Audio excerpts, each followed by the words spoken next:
नमस्कार साथियों, आज एक बहुत ही महत्वपूर्ण टॉपिक को लेकर फिर से मैं आप लोगों के सामने उपस्थित हूँ। साथियों, आज का जो मेरा टॉपिक है वो उत्तराखंड के अंदर जो हमारे बेरोजगार नर्सिंग साथी हैं जिनका चयन नहीं हुआ है और जिनको उम्मीद है कि अगर कुछ सीटें अभी आ जाती हैं तो हमारा सिलेक्शन हो जाएगा, मतलब जो बिल्कुल बॉर्डर लाइन से बाहर हुए हैं। ऐसे लोग बहुत ज़्यादा इस उम्मीद में हैं कि क्षैतिज आरक्षण का केस, अदर स्टेट का केस या फिर जो डबल सिलेक्शन है वो अगर निपट जाते हैं तो हमारा सिलेक्शन हो जाएगा। तो साथियों, इसी टॉपिक पर मैं आज बात करने के लिए आप लोगों के सामने उपस्थित हूँ। ये टॉपिक बहुत ज़्यादा इम्पोर्टेंट है। मैं भी आज क्षैतिज आरक्षण और अदर स्टेट वाले केस के बारे में तो बात नहीं करूँगा, लेकिन डबल सिलेक्शन वाले केस के बारे में ज़रूर बात करूँगा।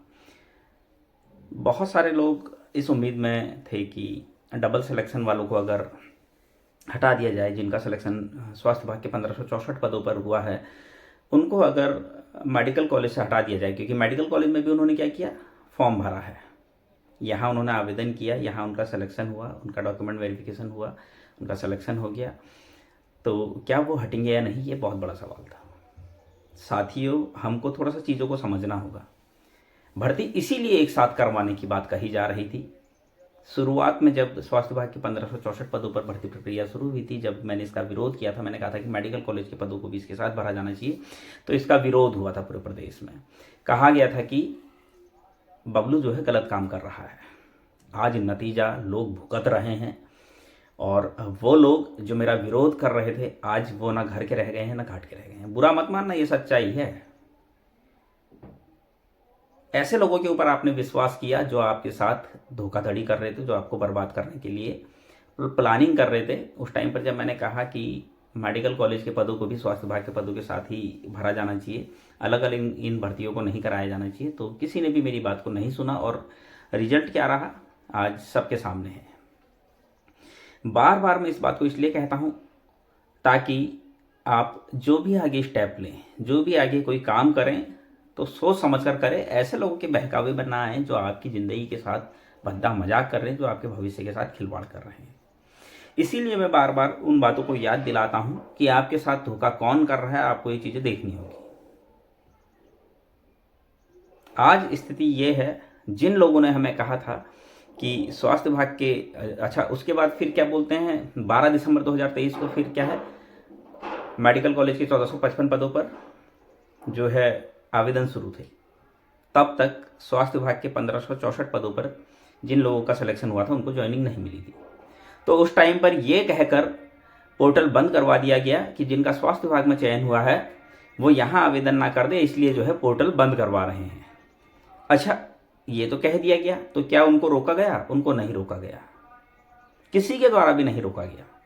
उन्होंने वहाँ ज्वाइन किया, उसके बाद उन्होंने यहाँ आवेदन किया, यहाँ आवेदन करने के बाद सक्सेसफुली उनका आवेदन रहा, उसके बाद उन्होंने सक्सेसफुली अपना डॉक्यूमेंट वेरिफिकेशन पूरा करवाया और उसके बाद सक्सेसफुली उनका चयन हुआ। और अब सबसे बड़ा जो झटका मैं आप लोगों को देने जा रहा हूँ वो ये है कि कुछ दिन पहले हमारे कुछ साथी जो है, कुछ टाइम पहले हमारे कुछ साथी कोर्ट गए थे। बहुत अच्छे टॉपिक पर वो कोर्ट गए थे कि जिनका डबल सिलेक्शन हो गया है, जिनका स्वास्थ्य विभाग के 1564 पदों पर चयन हो गया है, जिन्होंने वहाँ ज्वाइन कर लिया है, उनको यहाँ पर जो है रोका जाए, मेडिकल कॉलेज के 1455 पदों पर आवेदन करने से रोका जाए। और हाई कोर्ट का डिसीजन भी ऐसा आया था कि उनको रोका जाए। लेकिन मैं आपको एक बात बताना चाहता हूँ, स्वास्थ्य विभाग के 1564 पदों पर जिन लोगों का सिलेक्शन हुआ है, जो वहाँ ज्वाइन कर चुके हैं, जिनका जो वहाँ पर अभी वर्तमान में सेवाएं दे रहे हैं या दे रही हैं, उन लोगों ने यहाँ भी आवेदन किया, यहाँ भी उनका डॉक्यूमेंट वेरिफिकेशन हुआ, यहाँ भी उन्होंने फॉर्म पूरा सक्सेसफुली अच्छे से सब कुछ क्लियर किया और उनका सिलेक्शन भी हुआ डॉक्यूमेंट वेरिफिकेशन के बाद, और अब उनका पुलिस वेरिफिकेशन भी हो रहा है। इसका मतलब उनको बाहर नहीं किया गया है। तो सोचिए ये हमारे साथ क्या हो गया। ये बहुत बड़ा एक धोखा हमारे साथ हो गया। ये बहुत बड़ी बैड न्यूज़ है, बहुत बुरी खबर उत्तराखंड के उन बेरोजगार नर्सिंग अधिकारियों के लिए जिनको एक उम्मीद थी कि शायद हमारा सिलेक्शन, अगर डबल सिलेक्शन वालों को यहाँ से हटा दिया जाए तो हमारा सिलेक्शन हो जाएगा उनकी उन उम्मीदों पर कहीं ना कहीं पानी फिरता हुआ नजर आ रहा है। ये बात मैं यूं ही नहीं कह रहा हूं, मेरे पास इसके प्रमाण हैं।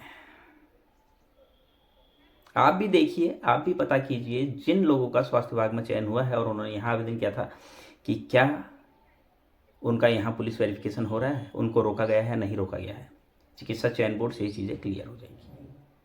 ये बहुत ज़रूरी है साथियों, और उन लोगों को रोकना बहुत ज़्यादा ज़रूरी है। वो लोग वहाँ पर भी सीट खराब कर रहे हैं, यहाँ पर भी सीट खराब कर रहे हैं। वहाँ उन्होंने करना नहीं है तो वो सीट अब खराब हो जाएगी। यहाँ आकर कोई भरोसा नहीं है कि कल को यहाँ रहेंगे, अगर क्या पता कहीं फिर आगे वैकेंसी आती है, अगर ये 3 मेडिकल कॉलेज हो तो यहाँ से छोड़ के वहाँ चले जाएंगे, फिर वहाँ पर भी खराब करेंगे। तो ऐसे लोगों का कोई भरोसा नहीं है। लेकिन ये लोग कर क्या रहे हैं, लगातार सीटें खराब कर रहे हैं। तो मेरा आप लोगों से सभी से एक ही निवेदन है कि ऐसे लोगों को चिन्हित करें, ऐसे लोगों के बारे में सभी लोग आपस में डिस्कस करें, ऐसे जितने लोग भी हैं उनकी लिस्ट बनाएं और मंत्री जी के पास जाएं, हमारे स्वास्थ्य मंत्री डॉक्टर धन सिंह रावत जी के पास जाएं और उनसे इस बारे में, उनके संदर्भ में सारा मामला उनके संज्ञान में डालें और उनको बताएं कि इनका जो है कोई ना कोई सॉल्यूशन तो निकालना होगा। तो उनसे हमें निवेदन करना है कि इन लोगों को जो है मेडिकल कॉलेज के 1455 पदों पर जो है इनका सिलेक्शन रद्द किया जाए। इसलिए रद्द किया जाए क्योंकि ये ऑलरेडी जो है स्वास्थ्य विभाग में जॉब कर रहे हैं। तो ऐसी स्थिति में इनको मेडिकल कॉलेज के 1455 पदों पर फिर से दोबारा से सेलेक्ट करना कहीं ना कहीं ये क्या है, गलत है। गलत इसलिए कह रहा हूँ क्योंकि ये जो भर्ती है ये वन टाइम सेटलमेंट के तहत वर्षवार की गई है, और वन टाइम सेटलमेंट के तहत अगर वर्षवार की गई है तो वन टाइम सेटलमेंट के तहत एक ही बार चयन होना चाहिए ना, फिर 2-2 बार चयन क्यों हो रहा है? 2 टाइम, ये तो 2 टाइम हो गया ना। फिर वन टाइम सेटलमेंट मतलब एक ही बार, तो फिर चयन भी एक ही बार होना चाहिए, 2 बार नहीं होना चाहिए। ऐसे लोगों की लिस्ट जरूर बननी चाहिए। ऐसे कितने लोग हैं जो दूसरे के पेट में लात मारने पर उतारू हैं, जिनको दूसरे की खुशियां पसंद नहीं है, जिनको दूसरे को रोजगार मिलता देखना अच्छा नहीं लग रहा है। ऐसे लोगों को रोकना बहुत जरूरी है साथियों।